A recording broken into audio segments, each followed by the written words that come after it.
Good morning all of you. तो अब हम लोग आगे क्लास 10th में कुछ कंसेप्ट डिस्कस करते हैं। तो हम लोग ग्राफिकल कंसेप्ट स्टार्ट किए थे, तो उसी को आगे कंटिन्यू करते हैं। मान लीजिए हमारे पास एक पॉलिनोमियल है px जो गिवन है ax² plus bx plus c। तो हम लोग अभी डिस्कस किए थे कि अगर a पॉजिटिव हो जाए तो ग्राफ अपवर्ड होगा और b अगर a निगेटिव हो जाए तो ग्राफ डाउनवर्ड होगा। तो इसमें अगर हम लोग सपोज करें कि इसका कोई दो जीरोज है, एक अल्फा है और एक बीटा है। अब इसका हम लोग एक ग्राफ प्लॉट करते हैं। अगर हम एक ग्राफ सोचे तो सपोज कीजिए कि इस पॉलिनोमियल का कोई दो रियल जीरोज है, ये एक्स एक्सिस है, ये वाई एक्सिस है, ये ओरिजिन है और ये आपके पॉलिनोमियल का ग्राफ है। तो ये ग्राफ है, किसका ग्राफ है? ये ग्राफ है y equals to ax² plus bx plus c का। तो हम ये पॉइंट भी लिख सकते हैं। ये पॉइंट हमारा कितना आना चाहिए? y एक्सिस है, x को आप 0 रखेंगे तो 0, c। ये पॉइंट आपको मिला 0, c। अब मान लीजिए कि अगर इसका जीरोज अल्फा और बीटा है तो इसका मतलब ये हुआ कि यहाँ पे अल्फा है और यहाँ पे बीटा है। क्यों? क्योंकि जहां ग्राफ एक्स एक्सिस को कट करता है वही तो उसका जीरोज होता है। तो इसका मतलब हम चाहे तो अगर हम बोले कि ये वाला पॉइंट अगर हमारा a है तो इसका कोऑर्डिनेट होना चाहिए था अल्फा, 0 और ये अगर b है तो इसका कोऑर्डिनेट होना चाहिए था बीटा, 0। हम काफी ग्राफिकल वे में ही आपको कुछ मेथड्स डिराइव करना कोशिश कर रहे हैं कि बताएं। तो आप ध्यान से समझिएगा कि ये ग्राफिकल हम क्या आपको अप्रोच सिखाना चाह रहे हैं। तो ये अल्फा, 0, ये क्या होना चाहिए था? बीटा, 0। अब अगर इस ग्राफ को हम लोग थोड़ा ध्यान से देखें तो ये ग्राफ बॉटम में जो मिनिमम आ रहा है वो ये इसके नीचे आपका ग्राफ नहीं है और इसके ऊपर आपका ग्राफ इंफिनिटी तक गया। तो कोई अगर आपसे पूछे कि इसका रेंज क्या होना चाहिए, अब ये सब बात से भी हम लोगों को इंट्रोड्यूस रहना चाहिए। रेंज का मतलब होता है मिनिमम टू मैक्सिमम। ये जो ग्राफ है ये मिनिमम से मैक्सिमम कितना जा सकता है। और दो बात और ध्यान रखना है, एक वर्ड हम लोग बार बार अब यूज करेंगे रेंज और दूसरा यूज करेंगे डोमेन। तो डोमेन का मतलब होता है एक्स एक्सिस, मतलब आपका जो ग्राफ है वो एक्स एक्सिस को कितना कवर किया, और रेंज का मतलब होता है वाई एक्सिस, आपका ग्राफ वाई एक्सिस को कितना कवर किया। तो हम लोग ग्राफिकल व्यू से ही इसका रेंज पता करने का कोशिश करेंगे। अब अगर और हम लोग इसमें थोड़ा दिमाग लगाए तो इसका मिनिमम वैल्यू क्या रहा होगा? तो मिनिमम वैल्यू, सबसे कम जो वैल्यू है इस ग्राफ का वो यहाँ पे है। ये पॉइंट आपका सबसे मिनिमम है। क्यों? क्योंकि इसके नीचे आपका ग्राफ गया ही नहीं, ये सबसे मिनिमम है। अब ये हम कैसे पता करें?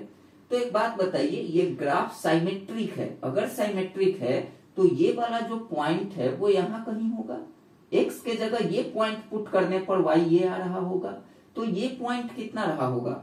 अगर ये अल्फा है, ये बीटा है, तो ये उसके मिडिल में होगा। साइमेट्रिक है तो मिडिल में होगा। तो मिडिल का पॉइंट कैसे निकालते हैं? 9th में हम आपको बताए थे, अगर दो कोऑर्डिनेट पता हो तो दोनों को ऐड करके 2 से डिवाइड करते हैं। तो दोनों को ऐड किए, alpha plus beta by 2, 0 plus 0/2 0 हुआ। इसका मतलब ये हुआ कि x के प्लेस पे ये वैल्यू अगर हम पुट करें तो y हमको कुछ मिलेगा जो यहाँ होगा और वो इसका मिनिमम होगा।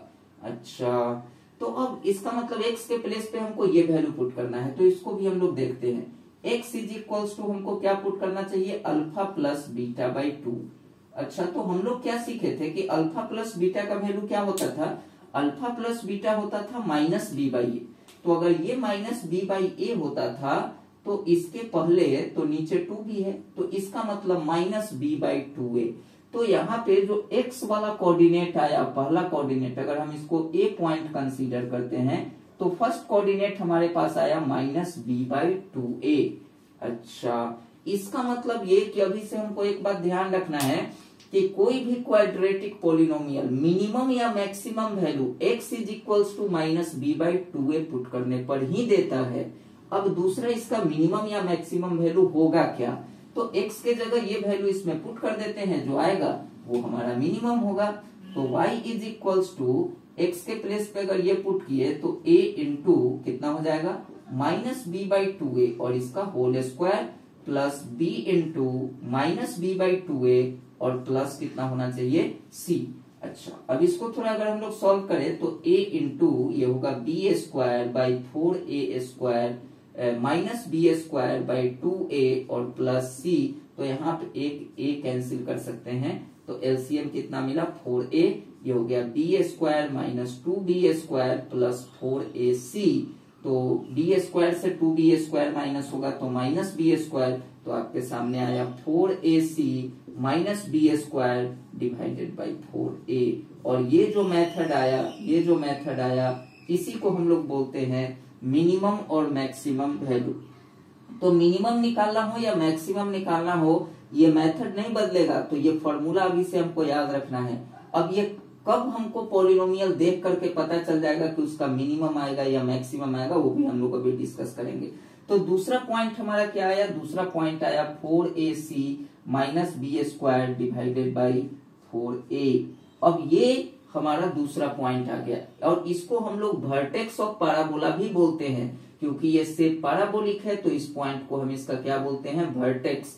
तो कोई अगर ये भी आपसे पूछे कि किसी भी अगर ये पॉलिनोमियल है क्वाड्रेटिक, तो इसके वर्टेक्स का कोऑर्डिनेट क्या होता है, तो वो होता है minus b by 2a comma 4ac minus b square divided by 4a।